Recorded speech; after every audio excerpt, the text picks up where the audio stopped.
Assalamualaikum warahmatullahi wabarakatuh. Salam sejahtera bagi kita semua. Perkenalkan, nama saya Muhammad Rizky Gular dengan NIM 1401-2050 dari MB 440. Di sini saya akan menjelaskan tentang materi leverage. Berikut topik pembahasan kali ini. Yang pertama ada definisi leverage, perbedaan risiko bisnis dan risiko keuangan, lalu ada operating leverage, lalu ada financial leverage, total leverage, break-even point, dan yang terakhir degree of financial leverage.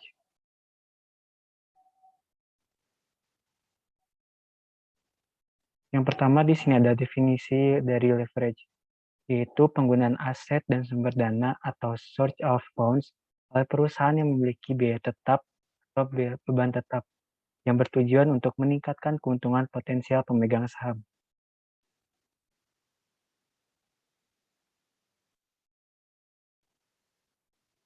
Selanjutnya itu ada risiko bisnis. Risiko pendapatan masa depan perusahaan yang merupakan akibat dari lini bisnis tertentu yang dipilih oleh perusahaan.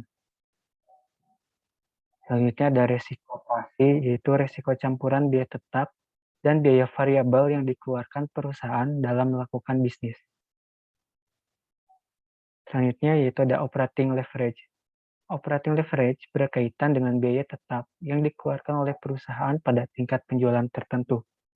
Dengan menggunakan operating leverage, perusahaan mengharapkan bahwa adanya perubahan penjualan akan mengakibatkan perusahaan laba sebelum bunga pajak yang lebih besar atau EBIT. Selanjutnya berfungsi untuk mengukur tingkat leverage operasi dan dihasilkan dari adanya biaya operasional tetap dalam aliran perusahaan.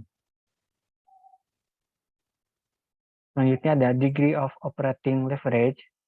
Di sini kita bisa lihat ada rumusnya, yaitu S kurangi VC dibagi S kurangi VC kurangi FC.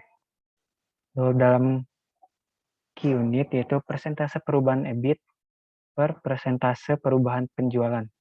Lalu ada dalam Q unit atau rupiah yaitu Q dalam kurung P min VC per Q dalam kurung P min VC kurang FC.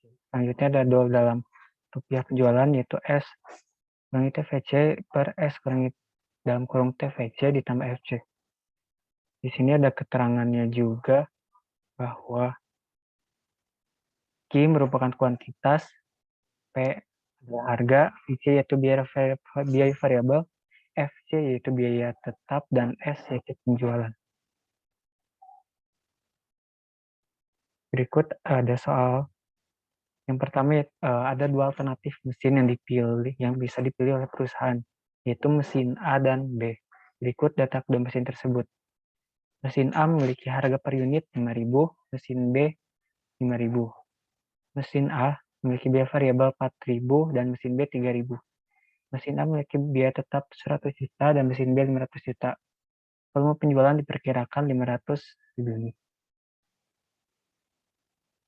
Jawabannya itu 2A sama dengan 2.500.000 kurangi 2 juta per 2.500.000 kurangi 2 juta kurangi 100.000. Hasilnya sama dengan 1,25. Dengan 2 sama dengan 1,25 berarti apabila penjualan mengalami penurunan sebesar 40%, maka EBIT akan turun 1,25 kali 40% sama dengan 50% kali 400.000 sama dengan 200.000. 2B yaitu 2.500.000 dikurangi 2 juta per 2.500.000 kurangi 2 juta dikurangi 100. Dengan DO sama dengan 2, berarti apabila penjualan mengalami penurunan sebesar 40%, maka EBIT akan turun 2 kali 40%. Sama dengan 80% kali 500.000. Sama dengan 400.000, yang selanjutnya 100.000. Dalam kurung 500 kurangi 400.000. Selanjutnya ada finansial, yaitu penggunaan dana atau hutang yang menyebabkan perusahaan harus menanggung beban tetap, berupa beban bunga yang perusahaan yang menggunakan sumber dana dengan beban tetap dikatakan bahwa perusahaan mempunyai leverage keuangan atau financial leverage. Selanjutnya ada total leverage, yaitu kemampuan perusahaan dalam menggunakan biaya tetap, baik biaya tetap operasi maupun biaya tetap finansial untuk memperbesar pengaruh perubahan volume penjualan terhadap pendapatan per lembar saham biasa. Berikut ada rumus total leverage, yaitu kombinasi operating leverage dan financial leverage. Di sini ada DCL dengan X dalam kurung P kurangi V per X P kurangi V min F kurangi min I. Berikut keterangannya, ada X sama dengan unit yang dihasilkan, P yaitu harga jual per unit, V yaitu biaya variabel per unit, kalau ada F yaitu biaya tetap per periode, dan I yaitu bunga. Selanjutnya ada break even point, yaitu suatu keadaan di mana dalam operasi perusahaan tidak memperoleh laba dan tidak menderita kerugian. Berikut ada rumus dari break even point, yaitu BEP sama dengan FC per P kurangi VC. Terus ada break even point dalam rupiah, yaitu rumusnya BEP sama dengan FC per VC. 1 kurangi VC, 1 kurangi VC per S. Terus keterangannya di sini BEP merupakan break even point sendiri, P yaitu price per unit, FC yaitu fixed cost, S yaitu sell volume, dan FC sama variable cost. Ini ada contoh soalnya, yaitu perusahaan Sinarmas adalah perusahaan yang bergerak dalam bidang pembuatan oven. Akuntan manajer dari perusahaan dibebankan tugas untuk dapat menghitung jumlah oven yang harus dijual, supaya bisa mengimbangi biaya operasional yang telah tercatat sebanyak 70 juta. Sedangkan laba bersih yang telah dikehendaki dari awal untuk perusahaan sebanyak 30 juta. Berikut diketahuinya yaitu total biaya tetap sebanyak 70 juta, biaya variabel per unit 30.000, harga per unit yaitu 70.000, laba yang diinginkan 30 juta. Ditanyakan BP dan margin produksi. Lalu bisa dijawab sebagai berikut. BP dalam unit sama dengan biaya tetap produksi dibagi margin kontribusi per unit. Sama dengan 70 juta, yaitu harga jual per unit dikurangi biaya variabel per unit. 70 juta yaitu 70 dibagi 70.000 kurangi 30.000. 70 juta dibagi 40.000 sama dengan hasilnya 1.750 unit. Berdasarkan dari data di atas, dapat disimpulkan bahwa untuk tidak merugi, maka perusahaan Sinarmas harus bisa menjual oven sebanyak 2.000 unit. Namun jumlah tersebut merupakan jumlah minimal supaya dapat impas, namun belum untuk menghasilkan laba selanjutnya. Tugas akuntan ialah mengubah data tersebut menjadi mata uang. BP dalam rupiah yaitu sama dengan harga jual per unit dikali BP unit. Sama dengan 70.000 dikali 1.750 unit. Sama dengan 122.500. Ya.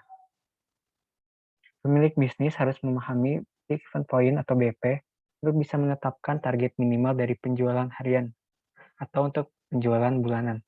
Penetapan target yang tersebut harus disesuaikan dengan kemampuan yang ada.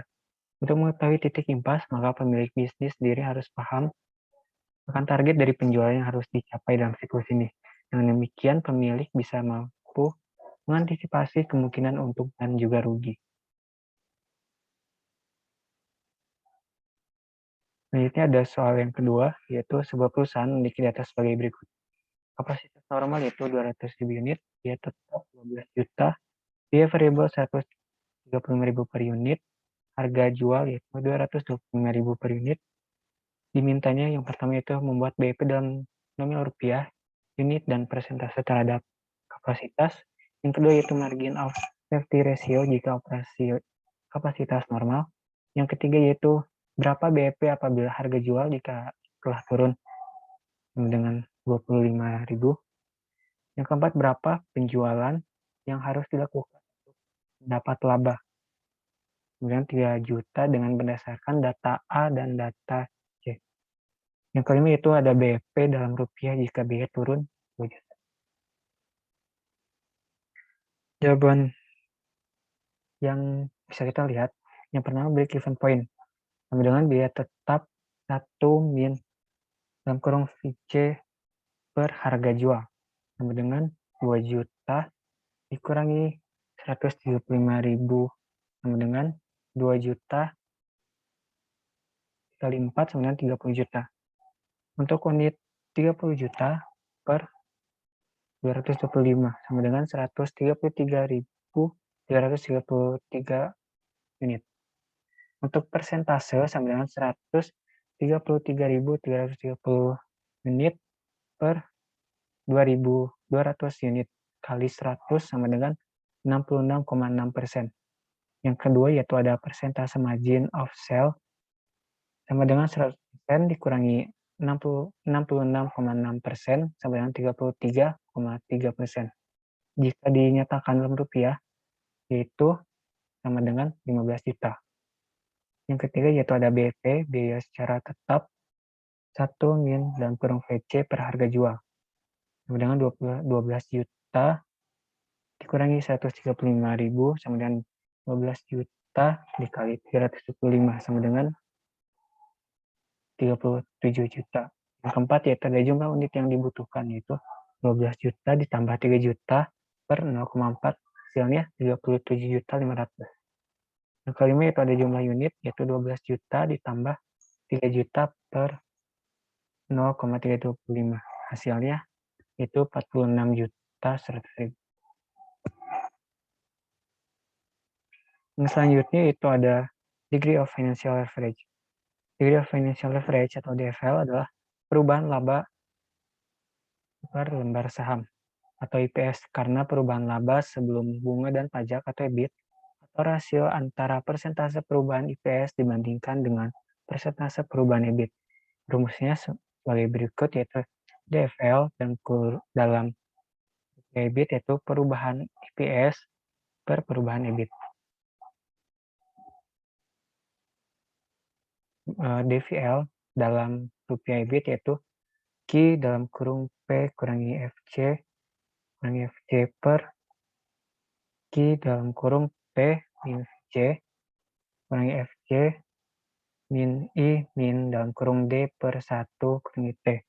Lalu ada DFL dalam rupiah EBIT yaitu EBIT per EBIT min 1. Lalu ada DFL rupiah dalam rupiah EBIT yaitu EBIT per EBIT min I min dalam kurung D per 1 min T.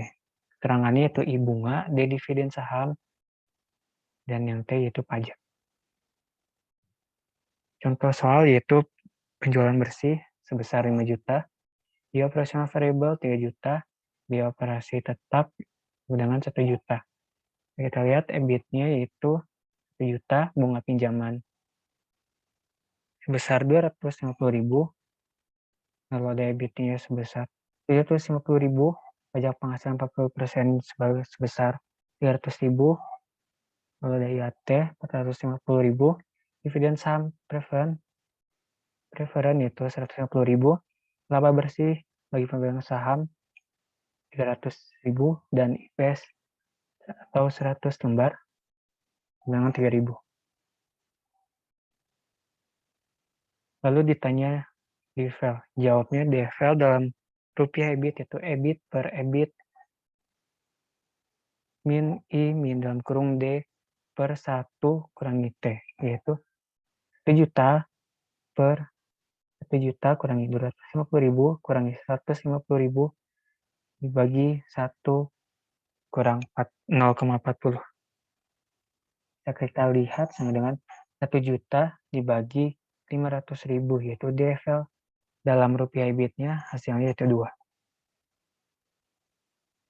DFL sebesar 2 menunjukkan bahwa pada saat EBIT 1 juta, setiap 1% perubahan EBIT akan mengakibatkan perubahan IPS sebesar 2% dengan arah yang sama. Atau jika EBIT naik sebesar 10% akan mengakibatkan kenaikan IPS sebesar 20%. Sebaliknya, penurunan EBIT 10% akan mengakibatkan penurunan IPS 20%. Cukup sekian presentasi dari saya, semoga bermanfaat. Terima kasih atas perhatiannya. Wassalamualaikum warahmatullahi wabarakatuh.